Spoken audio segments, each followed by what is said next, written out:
Assalomu alaykum. Bugun sizlar bilan birgalikda baxt bulochkasi, ya'ni sinnabon shirinligini tayyorlaymiz. Bugun sinnabon tayyorlash bilan birgalikda u haqida siz bilmagan faktlarni ham aytib o'taman. Bizga kerak bo'ladi 200 ml sut, xamirturush, 2 dona tuxum, tuz va 2 osh qoshiq shakar. Yumshoq xamir tayyorlab olib, 2-3 soatga xolodilnikka qo'yib olamiz. Ha, to'g'ri eshitdingiz. Xolodilnikka. Xamirlarimizni birin-ketinlik bilan yoyib olamiz. Nachinkasiga yong'oq, saryog' va shakar solib, choperda maydalab olamiz. Endi navbat qiziqarli faktlarga. Sinnabon Amerikaning maxsus shirinligi bo'lib, uning boshqa shirinliklardan farqi dolchinda, ya'ni koritsasida. Bu dolchin faqatgina Indoneziya tog'larida o'sadi. Bir dona klassik sinnabonda 880 ming gramm kaloriya bo'ladi.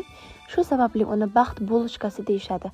Semirtadi, lekin kayfiyatni ko'taradi. Sinnabonni 180 gradusda 30-35 daqiqa davomida pishirib olamiz. Ustiga krem chizlardan foydalansanglar bo'ladi. Men sug'ushonchani ustiga surtib chiqdim.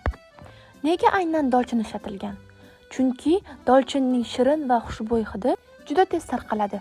Shu sababli undan foydalanishgan. Odamlar hidni sezib ichkariga kirishi va ko'proq mijoz jalb qilish maqsad qilingan. Yana qaysi shirinlik haqida ma'lumotga ega bo'lmoqchisiz? Kommentariyada o'z fikringizni bildirib keting.